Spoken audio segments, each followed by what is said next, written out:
Thanks.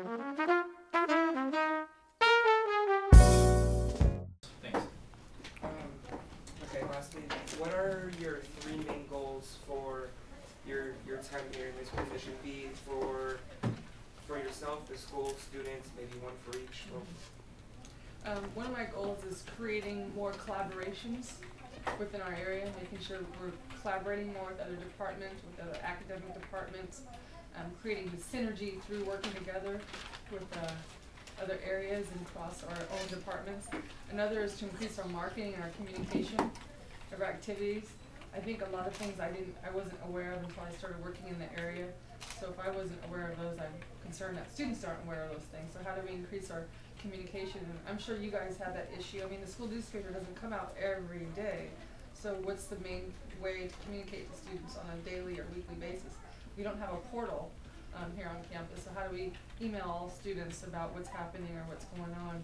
How many of you guys knew about the great shakeout today? Mostly everybody or some people? No, we don't know about it. Good. Well, a lot of people didn't know about it, because there's not a communication tool with students. So I think that's a challenge just via the institution. How can we promote and market all of our programs and activities in a more effective way? And so how do I be creative working with the school newspaper, with our portal, with this OrgSync software that we're using within our area, and just making sure we're communicating all the cool stuff that's happening and resources that are available to students. The other one is to just step up the quality and type of programs that we're providing to students. We do a lot of great stuff. Just continuing doing those great things and just take it to the next level. Feel free to add a concluding comment, Dr. Sanders, if you'd like, if there was something that you didn't get a chance to say in the last half hour. I'm grateful for this opportunity to meet you. I think my goal is to reach out to as many students as possible, to know that we're there to serve you. If you have any ideas or recommendations, feel free to send it to us and we'll consider it. We're always looking to be as effective and as efficient as possible to serve our students. And I'm really thankful for this opportunity and hope I got all your questions answered. Predominantly, large part of my job is student conduct issues. So I may get, a complaint from a faculty member regarding a student's behavior, or if there's a fight, or a drunk student, or cheating or plagiarism. Those things come to me. So I get to deal in that perspective, dealing with students.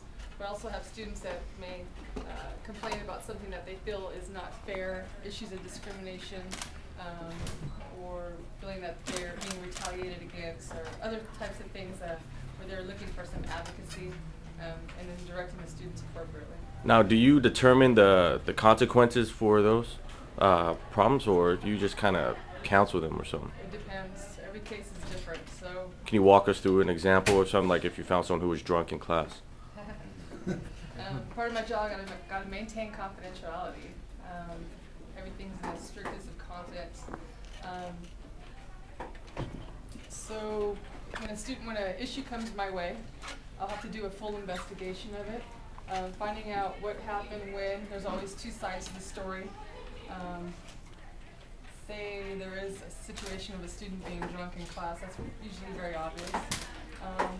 And then, oftentimes those issues will become an issue of safety and security to the student themselves or to the other students in the classroom.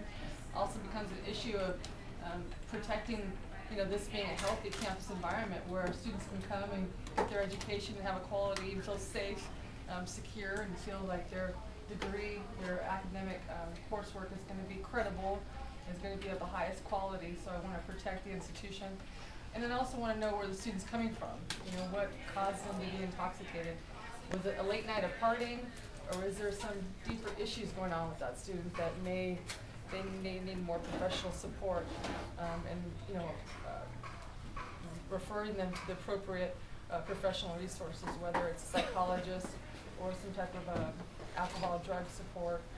And every case is different. Everybody has their own story. I think we each in here have our own story. So I do the best with my little meeting that I get to have with the student to refer them to the appropriate resources and support. Initially, my goal is to protect our campus, protect our students, but then trying to dig in a little bit and find out what type of things that that student needs, and everything's case by case. You'll see, I mean, I'm sure you guys see a lot more stressful people, a lot more students and young people dealing with drug and alcohol addiction, mental health issues. I mean, the issues are deeper than I've ever seen in my career.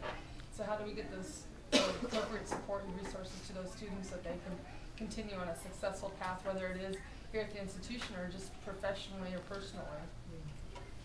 No, oh, go ahead. Is there some sort of hearing that the student has? Well, Or is it students just go through peer a due investigation? process, so it's kind of like going to court. So if somebody's found, I guess you could say guilty, we don't say guilty, you know, I'd be providing sanctions to the student based upon this discipline. And again, there's two sides to the story. So, you know, finding what's at fault and giving them the appropriate sanctions. And if they're unhappy with those sanctions, then they can appeal it. And then we go through a disciplinary hearing where they go in front of a committee and they would argue their side. I have one other question. Is the student allowed to have a representation? At the hearing, yes. Do you plan on using social networking sites such as Facebook? You know, one of the things I was hoping, we have Facebook for our large scale events, and we'll create fan pages and then mass mail those out. And we just purchased a software called OrgSync within Student Life, and it's kind of like our own little portal.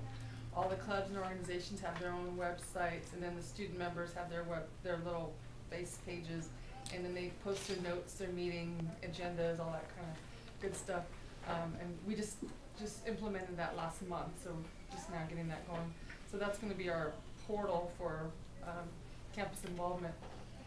And I know Viking newspaper has amazing Facebook and all of their resources up online, and as does the institution. Long Beach City College has their Facebook and getting their resource online. So rather than reinvent anything, my goal is to basically funnel our resources. So actually we're going to meet pretty soon. And get list of our activities on a weekly basis, and then funnel them to the school newspaper, to marketing, community relations, to our different partnerships in the community, and then post our information, our larger scale information to those Facebook pages. Maybe somebody probably asked this, but how often does an issue occur? I get at least 3 a day. Really? I had 2, that's why I was a couple minutes late. I was on the phone with a faculty member. And they may be little things, you know, and then they may be, you'll see it in the paper.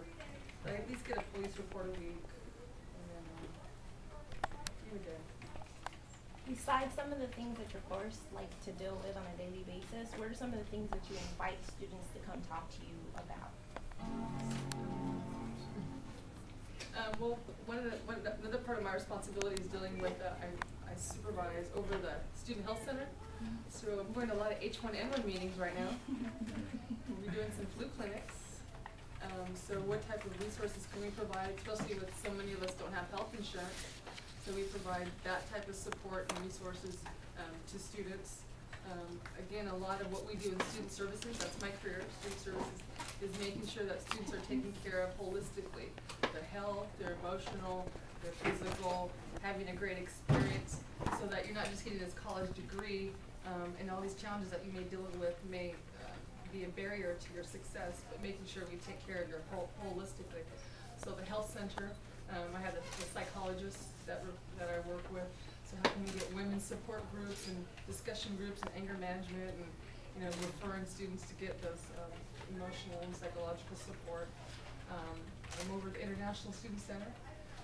We have a few hundred international students here from all around the world.